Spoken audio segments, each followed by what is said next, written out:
It's May 8th here in Seoul, and I'm Kim Dami. We begin with these stories making the headlines at this hour. Starting with a clash over unifying the conservative candidacy for the upcoming June presidential election. People Power Party candidate Kim Moon-soo says he will not fall for what he calls his party's attempt to remove him as the party candidate and pledged to win the election after he and independent candidate and former Prime Minister Han Duck-soo failed to agree on a merger on Wednesday. The two plan to meet again on Thursday. The U.S. Federal Reserve has left its key interest rates unchanged in the 4.25% to 4.5% range for the third straight time on Wednesday. While citing greater tariff uncertainties, the Fed chief says he will wait until such uncertainties become clear before making a cut. Plumes of black smoke emerged from the chimney on top of the Sistine Chapel with no new pope elected. Cardinals will now vote 4 times daily until one candidate achieves a 2/3 majority. Amid pressure to create a coalition between Conservative Party candidate Kim Moon-soo and former Prime Minister Han Duck-soo in the upcoming presidential election, their first attempt towards the move largely failed on Wednesday. With a tight election schedule ahead, it's no walk in the park. We have our political correspondent Oh Soo-young on the line. Good morning, Soo-young. Good morning to you, Tammy. So, Soo-young, let's begin with this emergency press conference by People Power Party candidate Kim Moon-soo this morning. Sure, Tammy. In an emergency briefing Thursday morning, Kim refused to give in to party pressure and the so-called roadmap to merge with independent candidate Han Duck-soo, accusing the PPP leadership of trying to drag down his campaign despite having legitimately won the party's primary. He called on the party to halt its unilateral merger plans, threatening litigation against what he called an undemocratic and illegal takeover of his campaign. He rejected a televised debate planned by the party at 6 p.m. between Kim and Han, saying that they should hold one next Wednesday instead, followed by 2 days of polling to decide on a merger.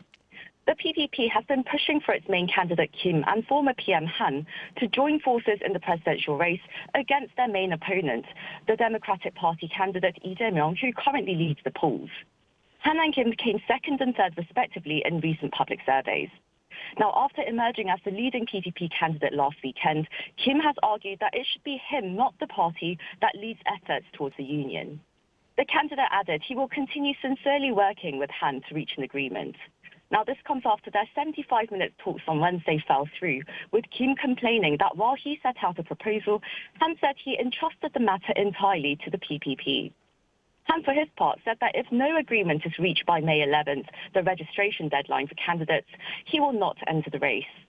Kim says he has contacted Han afterwards to propose a second meeting on Thursday at 4 p.m. Han's side has accepted, but has also suggested that the two hold more extensive talks in the evening. Right, Soo-young, and following the briefing this morning, there was some panic within the PPP, which came up with emergency measures to prompt the merger, right? That's right. The PPP leadership held an emergency meeting on Wednesday and announced a so-called roadmap towards unifying the two Kim and Han campaigns, starting with a one-on-one televised debate between the two candidates at 6 p.m. on Thursday. However, of course, that has fallen through with Kim's rejection. But they will still conduct a poll on the two candidates from 7 p.m. until 4 p.m. on Friday. Beginning at 7 p.m. on Thursday until 4 p.m. on Friday, evenly reflecting party and public preferences. PPP spokesperson Shin Dong-wook said the leadership invoked a special clause in the party charter to prompt emergency measures in the candidate selection process, and he said this was justified, citing a poll that showed 87% of PPP members support a Kim-Han union before May 11th. Meanwhile, senior party figures have taken dramatic action. 9 PPP advisors, led by former chairman Kim Woo-sung, launched a hunger strike on Wednesday, calling the merger a moral imperative. Now, lawmaker Kim Mi-ae and floor leader Kwon Sung-dong also joined in, with Kwon on Thursday blasting Kim Woo-sung's latest remarks. Some party members, including former presidential contenders, have criticized the leadership, saying that their push for a merger undermines the legitimacy of the party's candidacy procedures. Well, the merger really is easier said than done, it seems. Soo-young, we'll have to see how the talks today proceed. Thank you for keeping us updated. In the meantime, things are working out for the Democratic Party's presidential candidate Lee Jae-myung, with a major legal hurdle cleared for him, as the High Court on Wednesday decided to postpone his election law violation case retrial until after the election. Our correspondent Shin Ha-young reports. The first hearing for the retrial of Democratic Party presidential candidate Lee Jae-myung's election law violation case has been rescheduled from May 15th to June 18th after the 21st presidential election. The Seoul High Court announced on Wednesday that the postponement was to ensure the defendant has a fair opportunity to campaign and to avoid any controversy over the fairness of the trial. The court added that it has always conducted trials independently and fairly based on the Constitution and the law and will continue to do so. This comes after Lee's legal team submitted a request to the court on Wednesday morning to reschedule. The Supreme Court last week struck down a lower court's acquittal of Lee, sending the case back to the appeals court. The party, which has been urging the High Court to postpone the hearing, and Lee welcomed the court's announcement, calling it the right decision. This is a critical time when the people are practically exercising their sovereignty. So it's extremely important to ensure nothing hinders that process. I believe the court made a rightful and necessary decision in line with the spirit of the Constitution. The People Power Party, on the other hand, expressed regret over the decision, with floor leader Kwon Sung-dong saying the court gave in to pressure from Lee's side. The same day, the Seoul Central District Court also postponed Lee's trial related to a land development scandal, one of 5 cases he is currently facing. Hearings were originally scheduled for May, but the court rescheduled it for June 24th. At the Parliament, a DP proposed amendment to the Criminal Procedure Act has passed the National Assembly Legislation and Judiciary Committee, led by members of the DP, despite a boycott by the PPP members. The amendment aims to halt legal proceedings once a defendant is elected president. Meanwhile, Lee on Wednesday continued meeting voters across the country, this time visiting 전라북도 and 충청남도 provinces. During a visit to 전라북도, he asked for support, saying that local governments issuing more vouchers and providing basic income where people receive regular unconditional payments would help increase the rural population. Shin Ha-young, Arirang News. As widely expected, the U.S. Federal Reserve decided to leave its interest rates unchanged, citing economic uncertainty and rising inflation. Now, it's the 3rd consecutive rate freeze since U.S. President Donald Trump took office, despite ongoing pressure for rate cuts. Shin Se-byuk reports. The Federal Reserve held interest rate steady at 4.25 to 4.50% on Wednesday amid growing economic uncertainty fueled by U.S. tariff policies. Fed Chair Jerome Powell cited slowing job growth and rising inflation as key reasons for the freeze. The risks of higher unemployment and higher inflation appear to have risen. The Fed also pointed to the economic uncertainty surrounding the White House tariff policies. The tariff increases announced so far have been significantly larger than anticipated, and their effects on the economy remain highly uncertain. Powell further emphasized that the inflationary impact of these tariffs could vary widely, depending on their duration and scope. This marks the central bank's 3rd consecutive rate freeze since President Donald Trump took office in January, with each Federal Open Market Committee meeting so far opting against a rate hike. Trump has repeatedly pressured the Fed to cut rates, arguing that his tariff strategy should not lead to economic slowdown or higher consumer prices. Despite this, Powell says the central bank's decisions remain independent. He stressed that the Fed will continue to focus on maximum employment and price stability. As for the timing of potential rate cuts, Powell avoided a direct answer. He said the Fed will, quote, wait and see how things evolve before deciding on its next monetary policy steps. The Fed's latest decision leaves the U.S.-South Korea interest rate gap unchanged at 1.75 percentage points, based on the upper end of each country's benchmark rates, with Korea's current rate at 2.75%. Shin Se-byuk, Arirang News. Trade officials from the U.S. and China are set to meet for their first round of negotiations in Geneva this weekend. Despite some momentum building up between the two major economies, Trump says he's not lowering any tariffs for China before trade talks begin. Lee Jae-myung has more. Amid escalating trade tensions between the United States and China, U.S. President Donald Trump said he won't lower his 145% tariff on Chinese imports before trade talks happen between the two countries. Speaking to reporters at the White House on Wednesday, Trump was asked if he would be open to pulling back on his tariffs in order to bring China to the negotiation table, to which he simply replied, no. The comments come as Beijing said earlier that meaningful negotiations would only happen if Washington lowers the 145% tariffs first. His comments come as a meeting between U.S. and Chinese trade officials is set to take place in Geneva on Saturday. U.S. Treasury Secretary Scott Bessent and U.S. Trade Representative Jamieson Greer are set to meet with China's economic chief He Feng in what could be the first step towards de-escalating tensions between the two economic powers. Speaking to Fox News earlier this week, Bessent said the trade talks will center mostly on de-escalating tensions and not on a big trade deal. Last month, President Trump raised import duties on Chinese goods to 145%, despite scaling back on his reciprocal tariffs on almost all other U.S. trading partners. China retaliated with steep tariffs on U.S. goods, further escalating the trade tensions. Lee Jae-myung, Arirang News.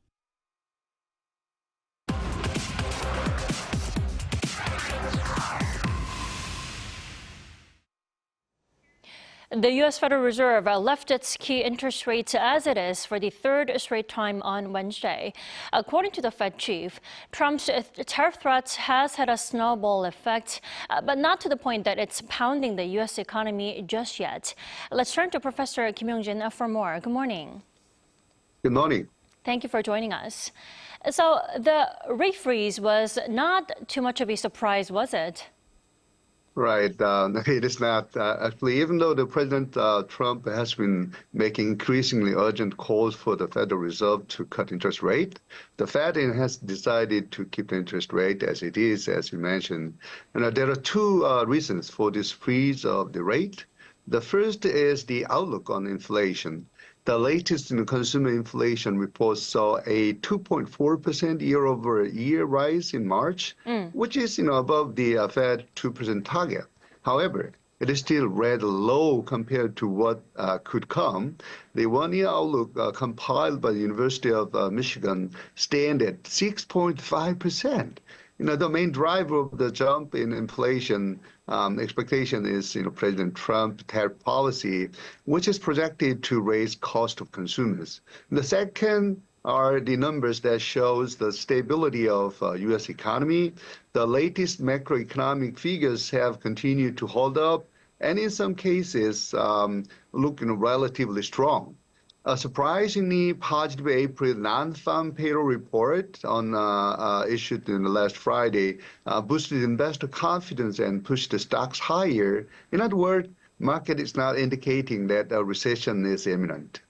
So is that where Powell's confidence that the U.S. economy is okay coming from? Because I do have to point out U.S. GDP in the first quarter of this year did contract 0.3%. Where is this confidence coming from? Right. Yes, as you mentioned, the real GDP of the U.S. decreased at an annual rate of 0.3% in the first quarter. In the fourth quarter of 2024, real GDP increased 2.4%. When we see the numbers, it looked like the U.S. economy might be in a bad shape. However, when looking at the numbers in the investment, consumer spending, and export, you may understand, Powell's confidence.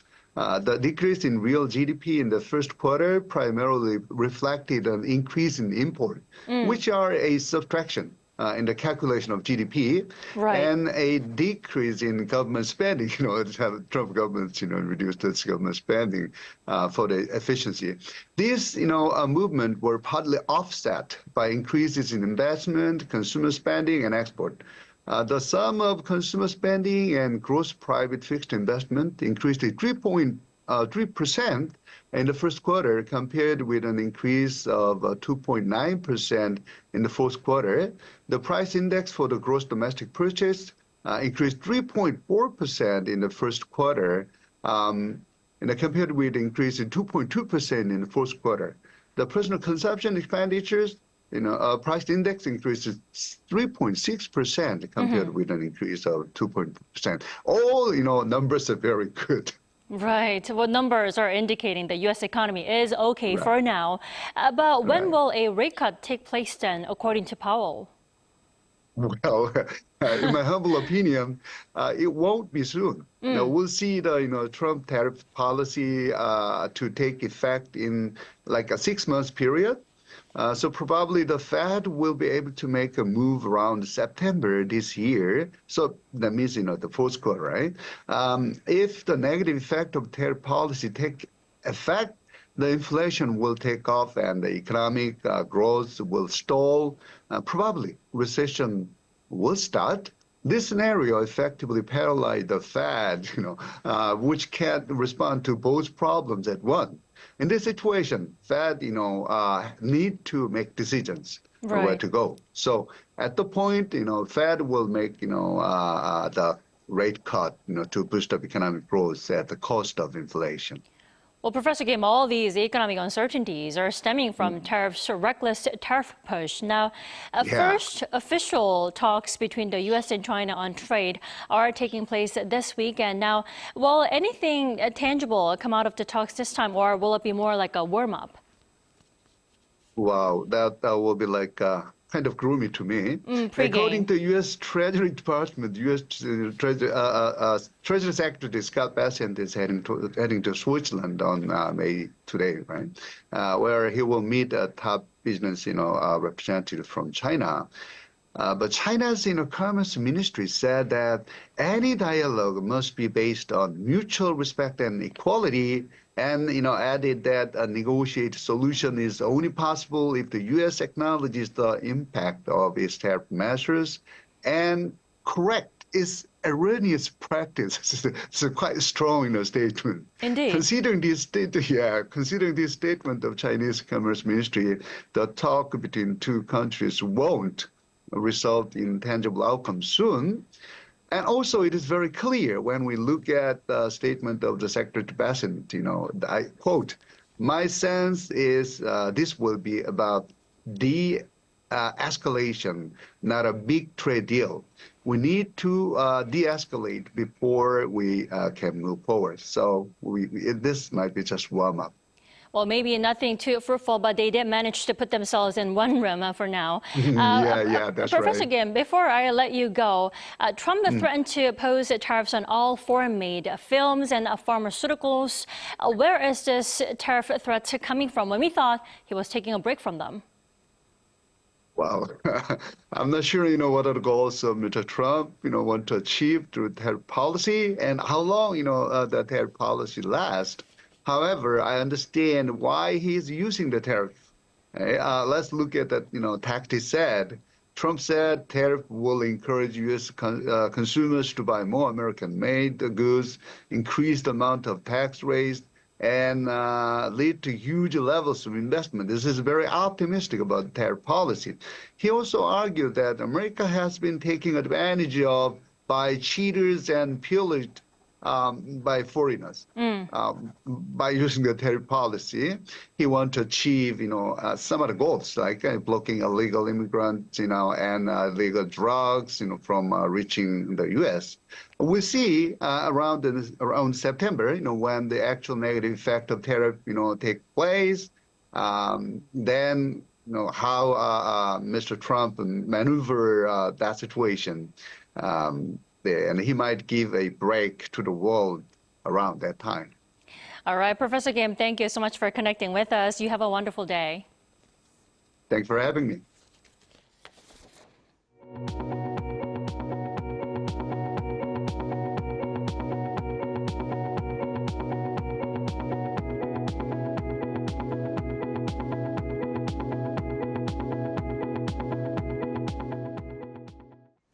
Thousands of people gathered at the Vatican on Wednesday, now only to see black smoke billowing from the top of the Sistine Chapel. Voting to choose a new pope continues on Thursday with 4 rounds of voting. Ian has more. Black smoke rose from the chimney of the Sistine Chapel in the Vatican on Wednesday, signaling that the conclave had failed to elect a new pope on the first day. As the dark smoke curled into the night sky, a wave of disappointment swept through the crowd gathered at St. Peter's Square, many of whom have been waiting for hours. It's an immersion. It's an immersion to be here, especially, and we will be here again tomorrow. It was expected to be black smoke today for the first vote. The black smoke from the burning ballots came more than 3 hours after the start of the conclave, taking longer than expected. This was an hour longer than it took for smoke to appear after the first vote in the 2013 conclave that elected the late Pope Francis. I would like it to be a pope who continues the legacy of Pope Francis, meaning that he's a more open, more liberal pope, because that is the way to attract people to the church. To be elected, a new pope must secure at least 89 votes, a 2/3 majority. The conclave will resume on Thursday, with 133 cardinals from 70 countries voting in strict secrecy. Yes, we'll come back tomorrow because we live here. So tomorrow from the morning, we'll be on the lookout to see if there's white smoke. When a pope is chosen, white smoke will emerge from the chimney. Starting Thursday, the cardinals will hold 4 votes a day, 2 votes in the morning session and 2 in the afternoon. Ian, Arirang News. North Korea has launched multiple ballistic missiles toward the East Sea. Several projectiles, presumed to be short-range ballistic missiles, were launched from the Wonsan area at 8:10 a.m. on Thursday, according to Seoul's Joint Chief of Staff. This marks the first launches in around 2 months and the second since the current U.S. Trump administration came into office.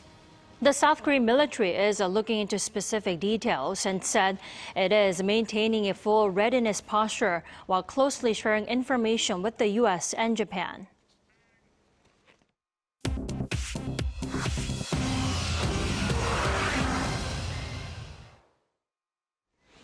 Good morning, I'm Choi Ji-hee, and this is The World Now.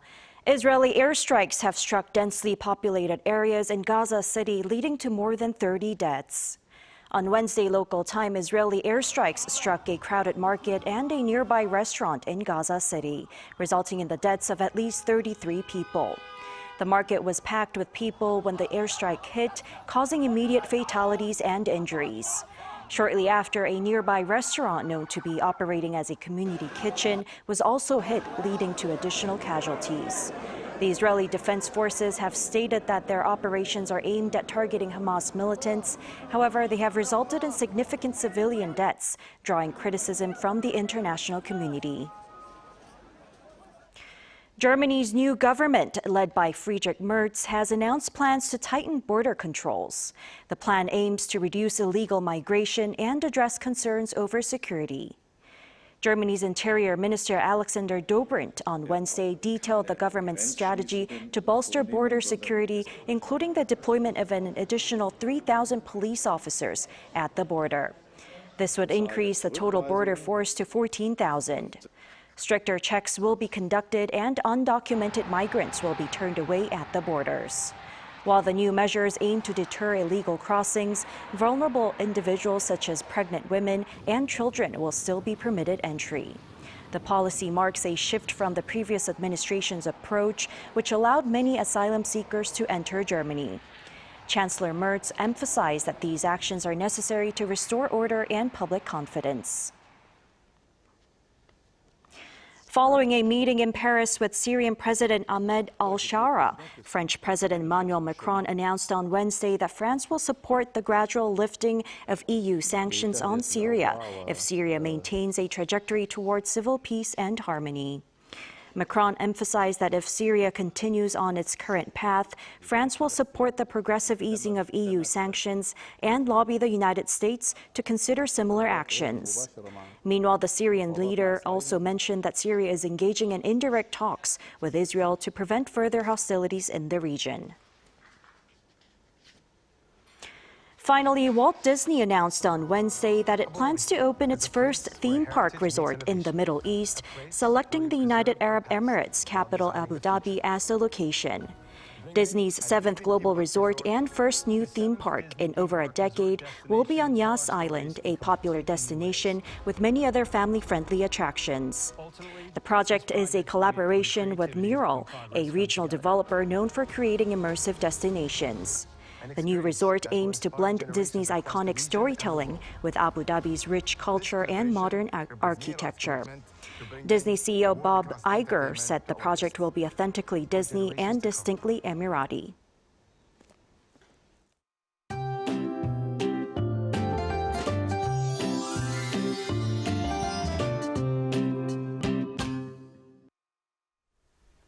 We're expecting a beautiful warm day across the country on this Parents' Day. Just a reminder that we'll see a big difference in temperatures throughout the day today. The sunny skies are in the forecast. In fact, the sunshine could be too strong, boosting UV rays to very high levels in most parts of Korea. So please don't forget to apply a good amount of sunscreen before going out in the sun. And this afternoon, Seoul, Daejeon, Gwangju will be reaching up to 25 degrees Celsius. Air will be clean nationwide. Meanwhile, the clouds will start to roll in from tonight and get ready for rain tomorrow. It will begin in the southern regions early tomorrow morning before spreading nationwide. And this rain could be quite heavy at times, especially on Jeju, where we might see up to 50 millimeters falling per hour. Rain will also bring much cooler temperatures to the country, and it will stay below norms throughout the weekend. That is all we have for this morning. Arirang News will be back at 5 p.m. Korea time. Thanks for watching.